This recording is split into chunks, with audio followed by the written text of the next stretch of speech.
In this episode, we're going to take a concept that sounds lofty, organizational goals, and convert it into something security can actually do, which is practical guardrails. Guardrails are not walls, and they are not complicated technical steps. Guardrails are the clear expectations and boundaries that help people make good decisions consistently without needing constant supervision. Beginners often hear goals like protect customer trust or reduce risk and wonder what that means in daily work, because goals can feel like slogans. The trick is learning how to translate a goal into rules, patterns, and decision criteria that teams can follow.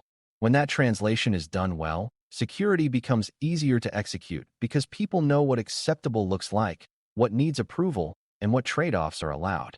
The aim here is to show you how to move from high-level intent to enforceable, usable guidance that supports the business.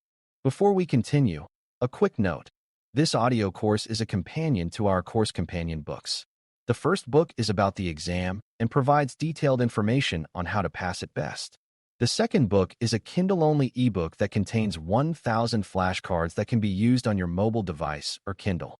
Check them both out at cyber.author.me in the Bare Metal Study Guide series.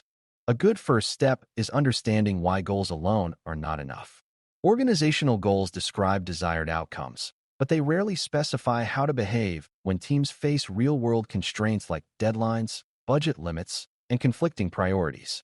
Without guardrails, people fill in the gaps with assumptions, and those assumptions differ by team, which creates inconsistency. Inconsistent behavior is one of the most common sources of security risk because attackers and accidents both exploit weak points created by uneven practices. Guardrails create consistency by turning abstract goals into shared expectations. They also speed up decisions because teams do not have to reinvent the right answer every time. They can follow a known path. For a strategic exam like GIAC Strategic Planning, Policy, and Leadership, GSTRT, this matters because the exam is testing whether you understand how strategy becomes operational reality. Strategy that cannot be executed is not strategy, it is just a wish. To translate goals into guardrails, you need a simple chain of reasoning. Goal to risk to principle to rule. The goal is the outcome the business wants, such as maintaining uptime, protecting customer trust, or meeting regulatory obligations. The risk is what could prevent that outcome, such as outages, data exposure, fraud, or uncontrolled change. The principle is the general security idea that reduces that risk, such as least privilege, strong authentication, change control, or resilience. The rule is the practical statement that people can follow, such as requiring approval for high-impact changes, enforcing strong identity verification for sensitive access, or defining minimum recovery expectations for critical services. This chain matters because it keeps guardrails from feeling arbitrary. People are more likely to follow a rule when they understand the principle behind it and how it supports a business goal. When you can trace a guardrail back to a goal, you can defend it and adjust it when the business context changes. Now let's focus on what makes a guardrail practical rather than theoretical. A practical guardrail is clear, specific enough to guide behavior, and realistic enough to be followed. If a guardrail is so vague that it can be interpreted in 10 different ways, it will not create consistency. If it is so strict that it blocks normal work, teams will bypass it, which is worse than having no guardrail at all because bypasses create hidden risk. Practical guardrails also need to define decision paths, meaning they should make it obvious when a decision can be made locally and when it needs escalation. For example, a guardrail might say low-risk changes can proceed with standard review, but high-risk changes require additional approval. That sort of boundary empowers teams while still protecting critical outcomes. The exam often rewards this balanced thinking because it reflects real-world security leadership. Another key feature of practical guardrails is that they should be designed around real processes, not around what security wishes people would do. Guardrails should fit into how work already flows, such as how software is released, how access is requested, how vendors are on board, or how incidents are handled. If guardrails ignore these flows, they create friction and delays, and people start treating security as an obstacle. If guardrails align to processes, they feel like part of normal work, which increases compliance and reduces risk. This is where tracing critical business processes becomes important, because processes show you where decisions happen and where guardrails can have the highest leverage. Guardrails work best at points of control in a process, such as approvals, identity verification, data access, and change management. Strategic security is often about choosing a small number of high-leverage guardrails rather than trying to control everything. To make this concrete, imagine an organizational goal is to improve customer trust. Customer trust is harmed by breaches, outages, fraud, and confusing communication, so the risks are both technical and operational. The principles might include protecting sensitive data, maintaining service reliability, and ensuring clear accountability.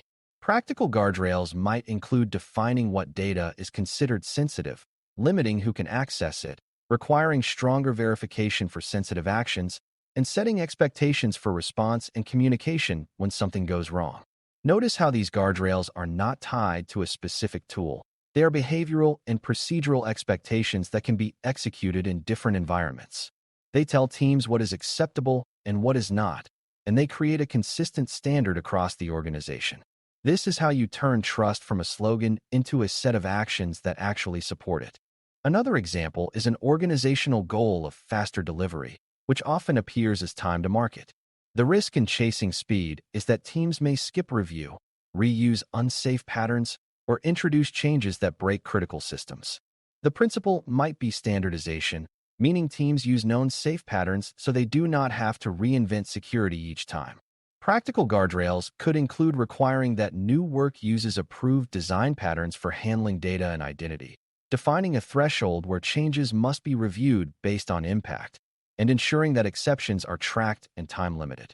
These guardrails enable speed because they reduce uncertainty and debate. Teams know the fast path, and the fast path is also the safe path. This is a powerful strategic idea because it shows security can enable business goals rather than only restricting them. Guardrails also rely on clear definitions, because many security conflicts come from people using the same words differently. If you want a guardrail around sensitive data, you need a definition of what counts as sensitive in your context.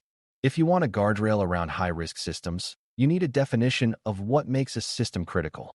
If you want guardrails around privileged access, you need a definition of what privileged means.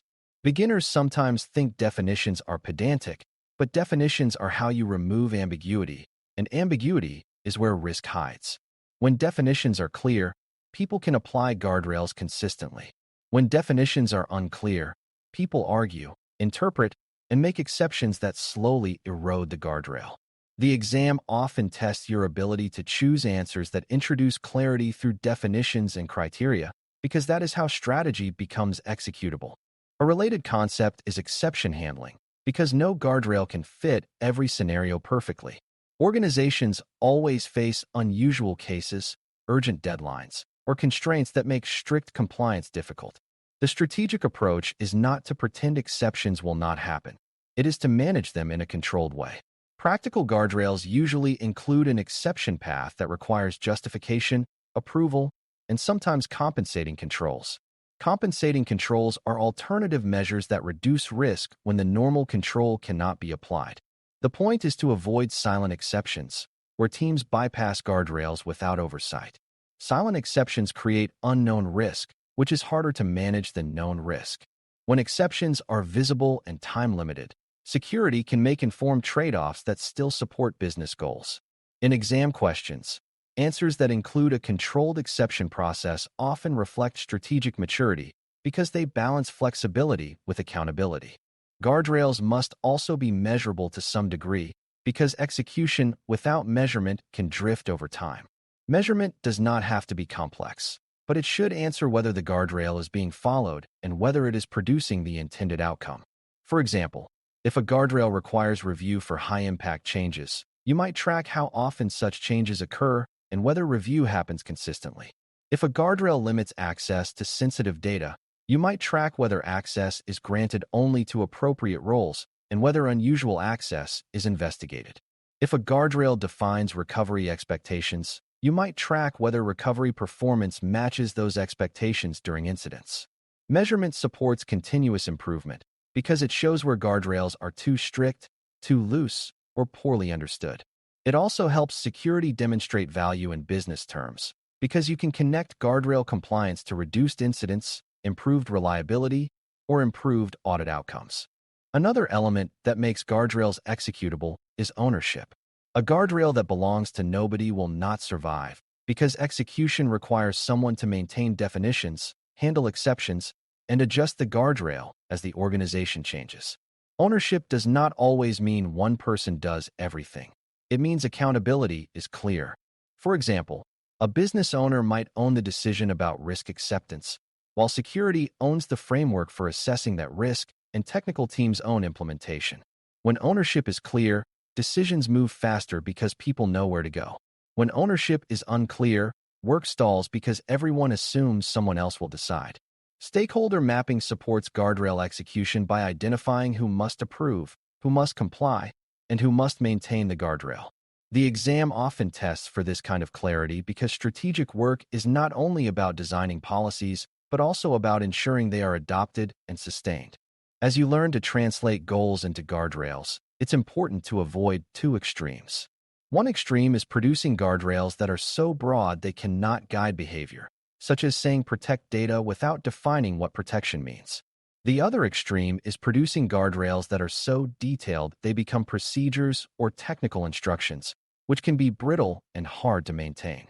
Guardrails should sit in the middle, giving clear boundaries and decision criteria while allowing teams to choose specific implementations that fit their context.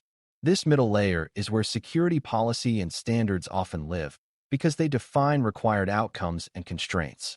Beginners sometimes confuse guardrails with micromanagement, but the best guardrails actually reduce micromanagement by empowering teams to act safely without constant oversight.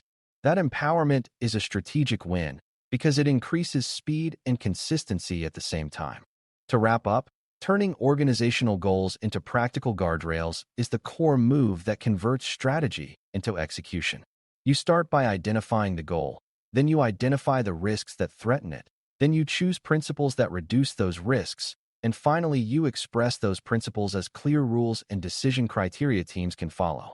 Practical guardrails are specific, realistic, and aligned to real processes, and they include definitions that remove ambiguity and exception paths that preserve flexibility while maintaining accountability.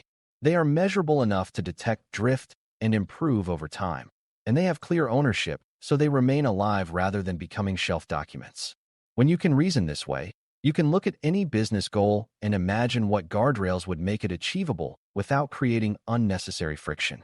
That ability to translate intent into operational guidance is a major part of what the GST/RT certification is testing, because strategic security is not about having ideas.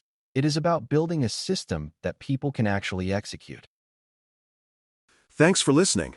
For more audio courses, daily newsletters, and more, please visit baremetalcyber.com.